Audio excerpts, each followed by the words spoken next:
every time I get on Instagram, you're scrolling, and then all of a sudden you get an ad. So then you kind of want to like see exactly like what is the response to this ad? Does everybody like it? And it without fail, it always says nice try, Diddy. I was also scrolling on Instagram. I don't know. I like Instagram because I don't have a messed up algorithm. I go on there and I see a Mortal Kombat version of all these characters, and it gets to Diddy. It's just like, man, how AI has evolved is astonishing. From Will Smith almost eating his own hands in ramen or spaghetti, whatever it is, to Diddy being the most lubricated. I even saw one for Step Brothers. Okay, it's insane. But we have TMZ articles saying that Diddy freak-offs were consensual. Cassie kept the tapes. Now, they are now rebuttaling. And I'll give you guys my opinion on where I think there was some issues with this and how they rebutted and why they are. Again, I spent some time as a juvenile delinquent lawyer when I was young, volunteered. I went to college to start my law degree adventure, I guess, in college, didn't complete it. So I have a little bit of knowledge when it comes down to law. This is not law advice. This is nothing but alleged, everything except for one person that we're going to be talking about, which is Robert Ben Rhodes. And Robert Ben Rhodes is a mass serial killer who, was a truck driver, and this channel used to be truck driving, and we're gonna actually see the comparison. I'm not saying Diddy is anything like Robert Ben Rhodes, but I'm gonna tell you guys a story. Anyway, so we have Diddy freak-offs were consensual. Cassie kept the tapes. Diddy says the freak-off videos the government is trying to use against him actually prove his innocence. He says the tapes show consensual sex with Cassie, and he even claims she appeared to enjoy herself. According to a new legal doc obtained by TMZ, Diddy's defense team says they've seen the 9 so-called freak-off videos the feds are making a big stink about. But his attorney says that the contents of the tapes amount to private sexual activity between fully consenting adults in a long-term relationship. Diddy's legal team says his ex-girlfriend Cassie not only consented but thoroughly enjoyed herself and is evidently happy, dominant, and completely in control. The docs reference victim 1, who we now know is Cassie. Prosecutors described the video as elaborate and produced sex performances in the federal indictment against Diddy, but his lawyers say the footage does not depict sex parties, but rather adults having consensual sex, plain and simple. Diddy's attorneys also say the tapes were not secretly recorded, and they push back on some of the conspiracy theories surrounding the case, claiming there are no secret cameras, no orgies, no other celebrities involved, no underground tunnels, no minors, and not so much as a hint of coercion or violence. And get this, Diddy claims Cassie kept the recordings on her device for years and turned them over to the government herself, and he's refuting the Fed's position that he kept the videos as collateral. He insisted the videos were not on his devices and were not seized from his home. Diddy's attorneys say the tapes don't show any evidence of violence, coercion, threats, manipulation, drug use, excessive alcohol consumption, and they add, this is certainly no evidence for sex trafficking. Diddy says all along he's innocent, and his legal team says the proof is on the tapes. We reached out to Cassie attorney Douglas Wigder. So far, no words back. Right off the bat, when it comes down to this article, I think it's too late, right? In my opinion, I think that this is damage control after the fact, and they're going to be rebuttaling. They're trying to disprove this side that's saying, hey, Diddy did this, Diddy did that, Diddy did that. So they're adding all this up, allegedly, right? All of this is allegedly. These are just my ideas. But if I was a lawyer, I would take about a month, maybe 2, maybe even less, in order to review the tapes, make sure that we can get something concrete, and make the other side look bad. That would be my number one thing. But you have the public opinion going rampant with all of these conspiracy theories. Now, there's also court systems in order for a fair prosecution, in order for everybody to get a fair trial. But the thing is that with Diddy, in his case, it was a little bit too late with things like that. Now, if they went right off the bat and said, hey, you know, it's very strange that they just walked up into his crib and got 9 tapes. That would have been better. They did mention it slightly, but for this is a little bit different. They're saying that Cassie was a willing participant. Okay, they should have put this out earlier, right? This is old, and so public opinion has run rampant.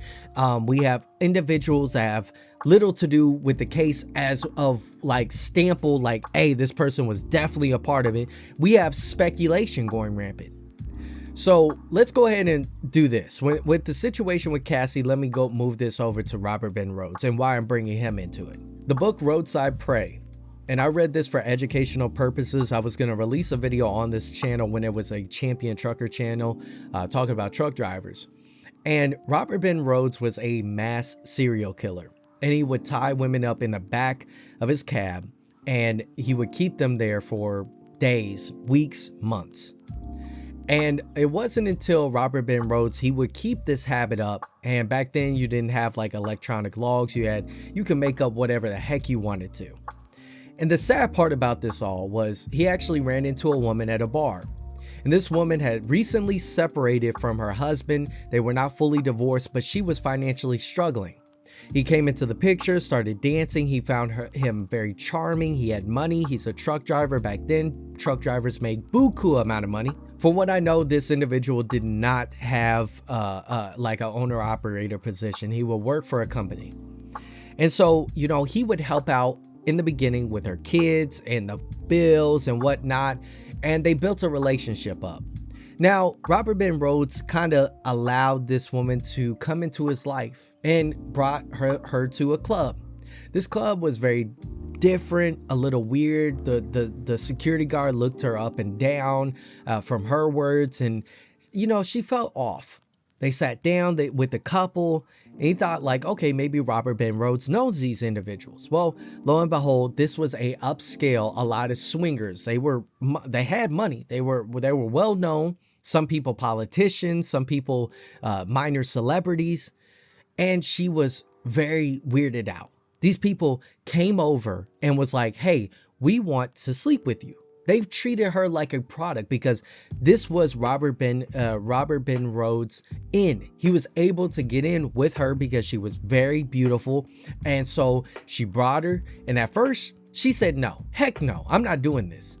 She saw a flip in Robert Ben Rhodes because he said, oh, you're ungrateful. You don't know all the things I'm doing for you. I can't believe you. You're sick. And she was taken aback because this wasn't the man that originally presented himself to her. He then later on tried again and coerced her over and over and over in order to do certain acts, right? And I'm not saying that Diddy is anything like this. I'm just telling you guys a story.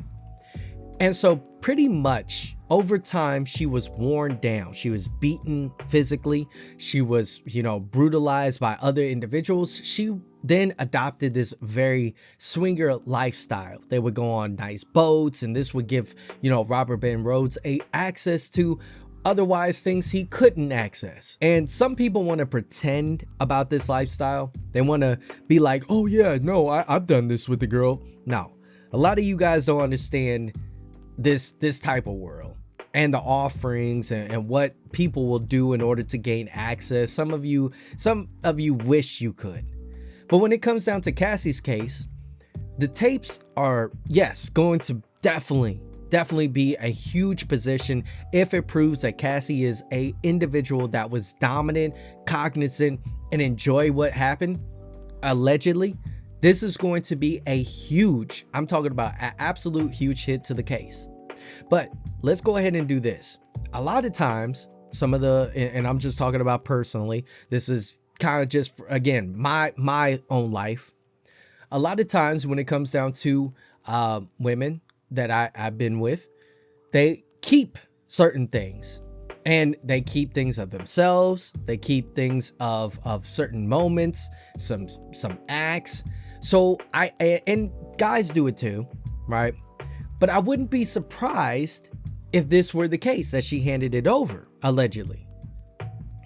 Because, again, it is very strange for me that they just walked up in there, got the tapes, and without, like, really having to do a deep deep search for a few days to a month. So to me, that's where things are a little bit strange. It does seem like it's a possibility, again, a possibility, allegedly, that Cassie did go up and say, hey, I have all this evidence. This is for whatever had happened in the background. Now, there's a part in here that says Diddy's attorneys say the tapes don't show any evidence of violence, coercion, threats, manipulation, drug use, excessive alcohol consumption. To me, then why did we get the news about the baby oil laced? And this baby oil, like, they said it was gallons, right? Or if you put it all together, gallons of laced baby oil, allegedly.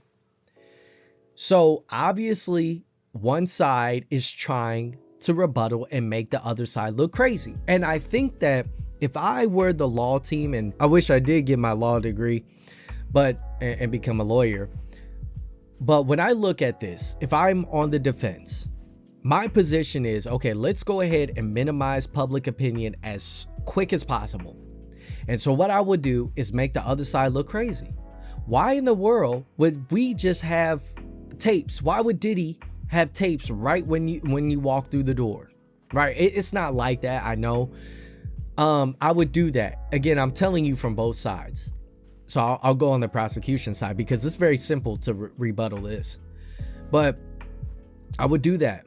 Number two is I would try, and obviously you have to do this in court, but you're going to have to leak out articles like this. This is what they did, is they used a voice, not directly theirs, because this could get them in trouble in court. So they're using these articles to paint a picture for public opinion. That's it. That's all this is. It's fluff. It gets people thinking. To me, again, it's a little bit too little too late. For public opinion, at least. Court is different. You just gotta have better paper trails than the other person. If I was on the prosecution side, I don't have to say a whole lot. I can say the tapes and evidence will show in court.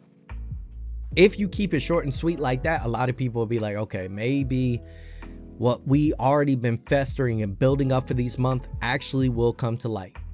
That is the most important part of all of these things. They built already.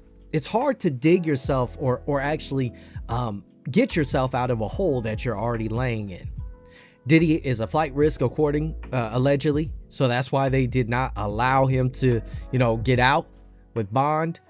And his bond, I don't think he even had a bond at one point. Correct me if I'm wrong. But a lot of times when you look at cases like this, I looked at the case like Robert Ben Rhodes, which is already proven, written in a book and whatnot, that individuals start off uncomfortable, then become comfortable, and then they start realizing how messed up the situation was. And I'm not saying that's what this case is about, but it could definitely be questioned as to why after. Let's just say that they were together this whole entire time. Would this case ever been brought up? Would the other cases be brought up? And what was the entity that caused Sean Diddy Combs to fall like this? And some people speculate that it was a brand deal that caused him to spiral into a hole and land himself in prison.